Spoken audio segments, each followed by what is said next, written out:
Hi, family. I want to I'll try to make this as brief as possible. It's another random rant. And this topic is what I like to refer to as the birth industrial complex and the way in which we bring children into the world. Now, there is a lot of research, empirical evidence, and obvious illustrations that I won't really go into. I'll just leave that to your imagination to see, kind of like take your sort of measurement stick, your temperature, and just dip it in and see what's the temperature of the society, like what's going on around me. Have a second look, a respect, again look, and you know, to everything, really, but especially with regards to the innocent children that we bring into the world. So, in this regard, we'll just walk through some of the examples. So, first of all, oh my gosh, we don't need to treat this as an emergency. We don't need to be rushed to the hospital, which is like one of the darkest, dirtiest, nastiest places you could ever want to be, let alone to bring a new child into the world. And I know that there's this species with amnesia kind of concept. You can check out Robert Seffer did a really good presentation on that called Species with Amnesia, and he's quite right. The epigenetic memory seems to be erased from the human species in between incarnations, and they just sort of, I don't know, up until now anyway, they just kind of like follow along because, well, that's the way my parents did it, and that's the way my grandparents did it. Yeah, but what about your great grandparents? How did they do it? Before the petrochemical industry came online less than 200 years ago, how did the species survive without the petrochemical industry? How did we give birth to children? So just have a look at that, family.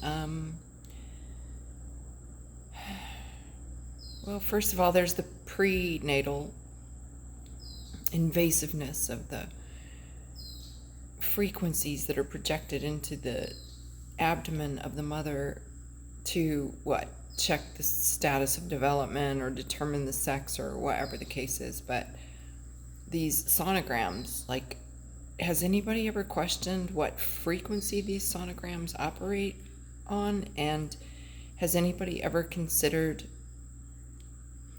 what it's like to be peered into your sacred space of your development as a fetus inside the womb by these invasive procedures such as sonograms? And oh god, don't get me started about the way they strap the women up to the, what do they call those? They put your foot in the stirrups and they make you slide all the way to the end of the table so they can shove some instruments or whatever they're putting their fingers and arms and God knows what else up your private, space. This is your the culmination of your root chakra. It's this space in the area of your sex magic. So it's extremely violent.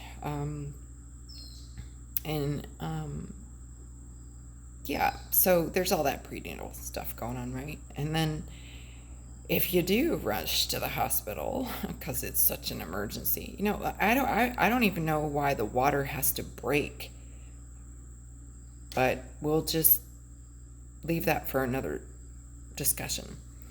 But so the water breaks and the woman goes into a panic and the mother freaks out and they call the ambulance and the sirens and the dissonance and the noise pollution and the red and blue flashing lights and all of that, which that portrays, it's not peaceful, let's just say. And then you end up in the hospital, and some dude with a mask and goggles, maybe, I don't know, and he's dressed up in a white butcher's coat and covered with all of his PPE, his personal protective equipment, and he's got maybe a forceps in his hands or something, or well, maybe we'll just schedule the birth, because that would be so convenient, wouldn't it?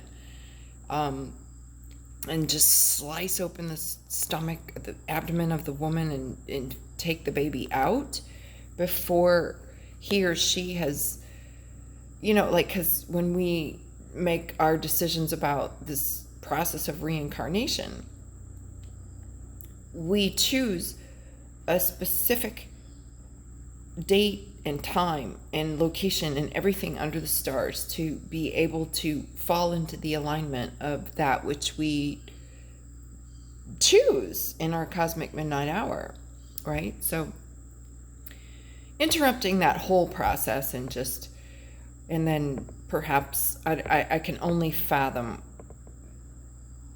what it's like, but the baby comes out and they take it and slap them on the ass and just introduce them to this world in such a violent and invasive manner, and I believe they maybe might let the mother bond with the baby for a couple of minutes or something like that, but then they put them in these incubators in these rooms, and it's like so straight up. To say it's Orwellian, yeah, draconian, like right out of Aldous Huxley's book, right? Like these incubating kind of areas where they got babies all in this room, and you're just supposed to look at them through a piece of plexiglass or something like that. Fucking ridiculous. Oh yeah, and then of course, because the guys in the white butcher coats, the guys and gals in the white butcher coats with the initials MD behind my name. Can't you see? Mas drugas, more drugs. I don't even want to guess how many. I'm going to try not to get choked up here, because this really is horrible, but they do this in the hospital. They'll inject your baby with God only knows what, and call it a vaccine, and continue to inject the baby with such bioweapons over the course of several months. In fact, as far as I'm aware, the first several years of their life. And if it's boy, don't get me started about circumcision. I'm going to have to save that for a whole nother topic.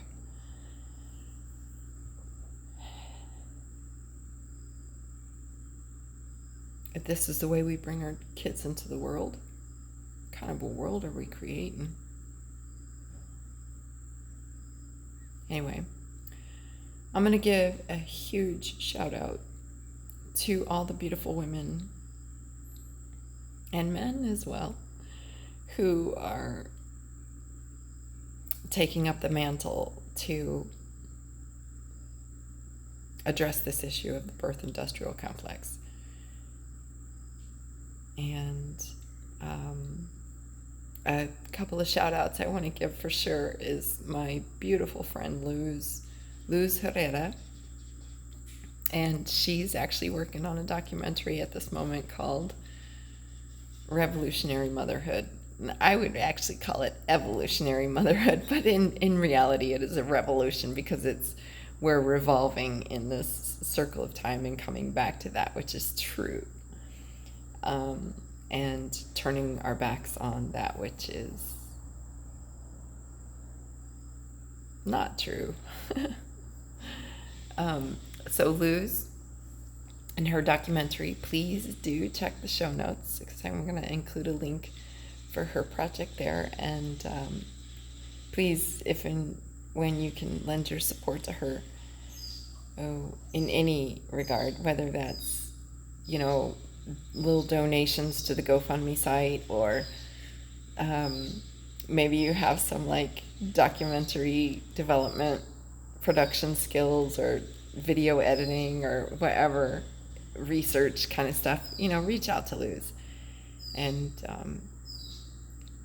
then the other individuals I will refer to, that I know of, that I personally know of, because there's a lot going on in this movement, and I'm so pleased to say that, because it just fills me with joy to know that this dream is alive and well, and growing and evolving. And so anyhow, these other ladies that I personally met were at some conferences last year, and the other one I have not yet met, but her name I know is Tatiana, and I was mentioning this part of my dream to some people who, we were down in Yelapa doing a temescal for some visitors that were coming for a retreat, and I was speaking with the staff at this resort, and they told me about a lady. I just, as I do, I go on my rants. I've always got to drop a seed, I've always got to just maybe a little annoying sometimes, but I do need to kind of just drop the seed. And I did drop the seed. I was talking about the birth industrial complex, and one of the staff members says, "Oh my gosh, there's this lady here you need to meet. Her name is Tatiana." And this was like over a year ago. And I haven't yet met Tatiana, but in the physical skin suit. But I'm with her fully and 100% in her dreams. So she's starting a birthing center down in a place called Yelapa, which is, I believe, Jalisco or Nayarit, somewhere along the coast in Mexico. Between those two states, I'm not sure which one it is, but so big shout out to her. And when I find others who are moving in this direction, I will be sure to include those links in the show notes and or the comments. And I recommend that you, if you want to, if you just maybe might want to consider that there's another way to do things outside of the petrochemical industry's concept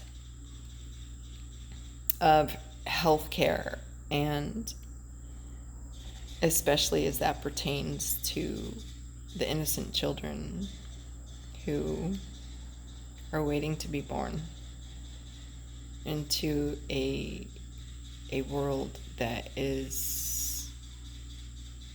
gives them a fighting chance, let's just say. Anyhow, well, it's all in divine order, I'm sure, but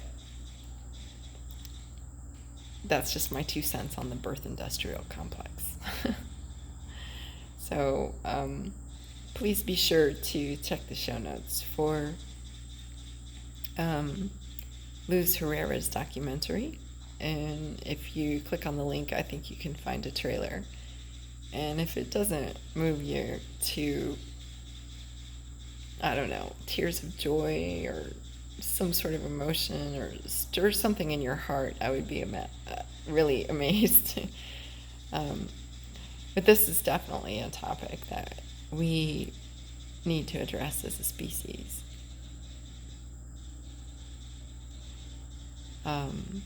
To preserve the sanctity of life, and to always, in everything we do, be ever cognizant and aware of the 7 future generations. So, thanks for listening to this rant, family, and thanks for sharing the dream. And thank you for all your prayers and thoughts and contemplation and everything. Love you so much. And till we speak again.